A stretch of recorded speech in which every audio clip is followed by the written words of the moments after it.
I knew I didn't have anything to do with Don's disappearance. It wasn't going to help anybody find him, so there was absolutely no reason to take a polygraph then or now, 23 years later.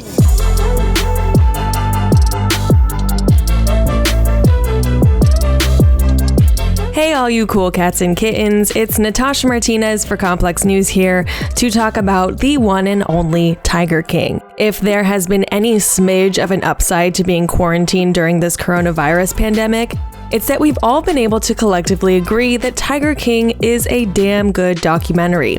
It seems that we all decided to cope with our anxiety of the ongoing virus by completely delving into this appalling yet ridiculously alluring 7-part Netflix series.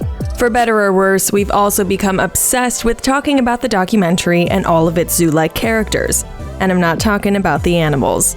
Joe Exotic, Carole Baskin, Bhagavan Doc Antle, and Jeff Lowe were just a handful of the star subjects that directors Rebecca Chacklin and Eric Goode decided to prey upon.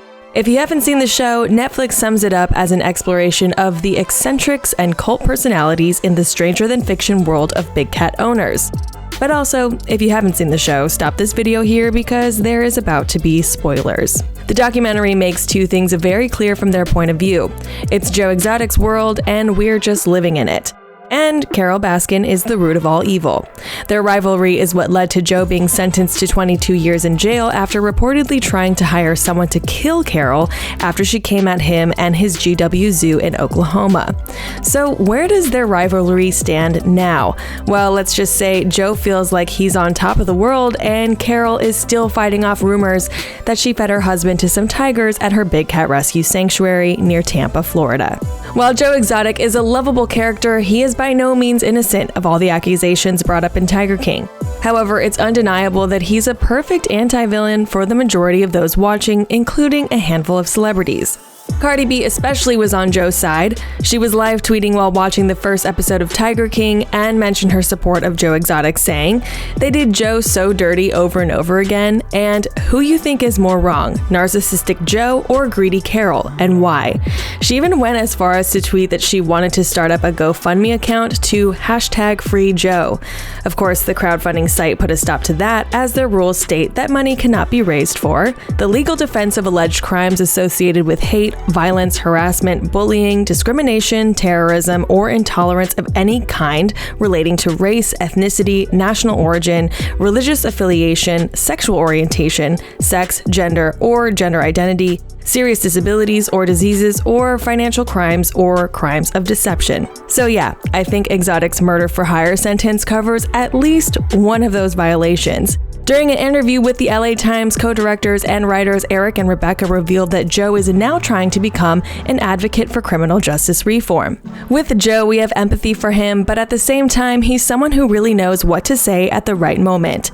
I take it with a big grain of salt. To no one's surprise, Joe is completely thrilled with the idea of becoming more famous than he's ever been due to the docu-series, and has been receiving a lot of not suitable for work fan mail behind bars. It also shouldn't be a surprise that he's taking this golden opportunity of support to sue the U.S. Department of Interior and the U.S. Federal Wildlife Service for nearly $79 million.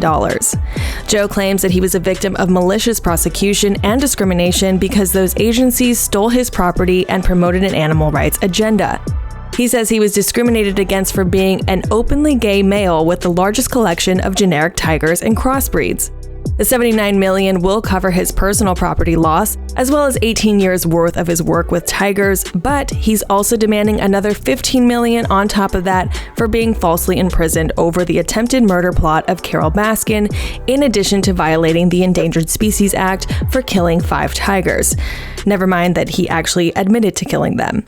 On this weekend's Netflix reunion episode hosted by Joel McHale, both Eric Coe, Joe's former zookeeper, and Rick Kirkman, Joe's former reality show producer, corroborated that Joe in fact used to kill perfectly healthy tigers in order to make space for money-making cubs. And in an even more horrifying anecdote, Rick recalls another facet of Joe's darkest side when a woman came up to the zoo to ask if they could take care of her aging horse.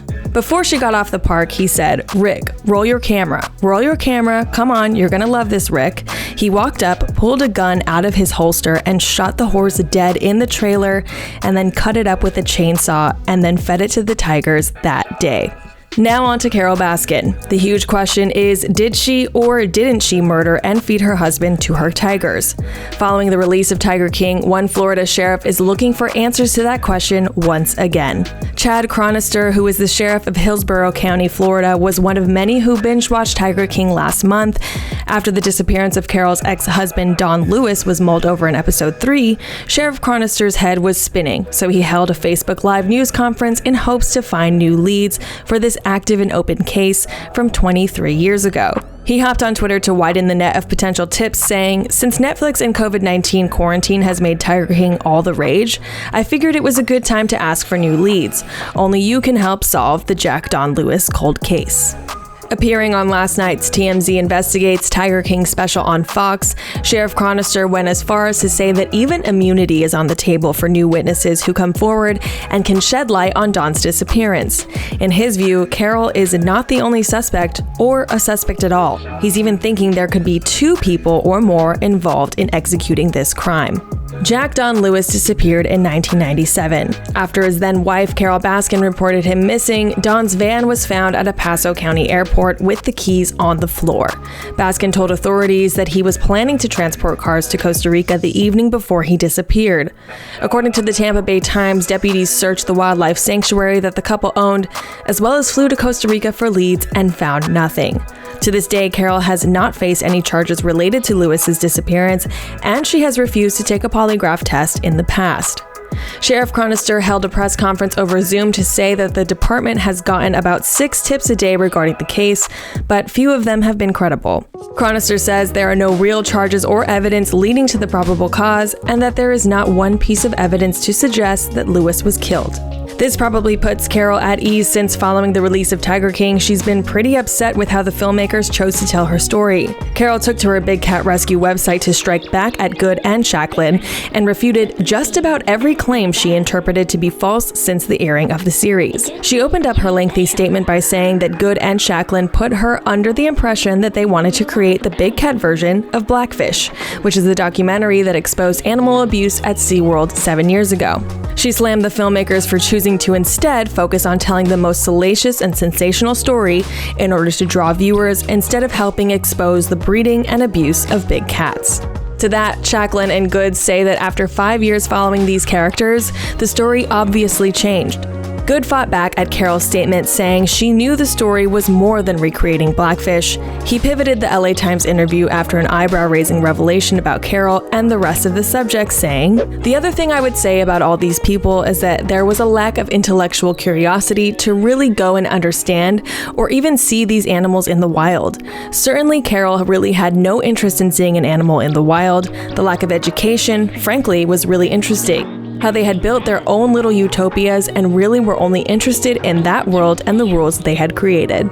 As for what Carole has to say about everyone believing she killed her ex-husband Don and feeding him to her tigers, she refutes these claims by breaking down the time leading up to Don's disappearance, the amount of money he really had, the circumstantial evidence, and his family members and trusted employees who, in her words, outright lied on camera.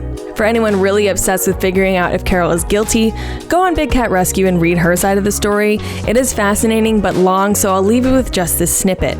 Carole says Don was diagnosed with bipolar disorder before he disappeared. She revealed he started showing signs of mental deterioration, suggesting that he had Alzheimer's disease.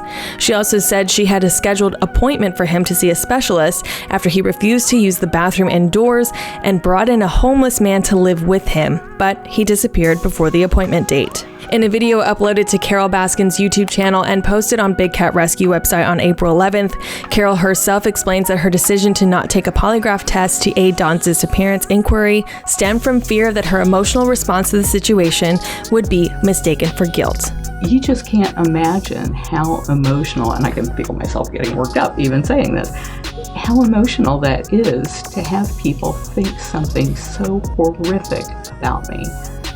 There's no way I wouldn't have an emotional response to that. As of today, the Hillsborough County Sheriff's Office confirmed the Don Lewis case remains active and open. They say they are not aware of any new tips related to the case at this time, but that anyone that has information should call the Sheriff's Office at 813-247-8200. As to everyone else who appeared in the show, well, some of them seem to have survived the wild ride that was Joe Exotic. Joe's ex-husband, John Finlay, has new teeth and has been clean and sober for 6 years. Rick fell in love with a Norwegian lady and moved to Norway to be with his new wife. Though not everyone is so lucky. Joshua Dial, Joe's campaign manager, is still trying to cope with what he saw at the zoo during his time with Joe. He says he needs therapy after witnessing Travis's death and that neither Joe or Jeff Lowe helped him get counseling or treatment. He's currently raising money for it due to being uninsured. But what about Doc Antle and Jeff Lowe? In last night's TMZ special, federal sources confirmed they are both being investigated by the U.S. Department of Agriculture and the U.S. Department of Fishing and Wildlife for the sale of endangered species. The USDA has even sent documents to the Justice Department. You bet there's plenty of craziness still left to come out. So what are your thoughts on the two arch nemeses of Tiger King? Are you Team Joe or Carole? Sound off in the comment section below. For Complex News, I'm Natasha Martinez.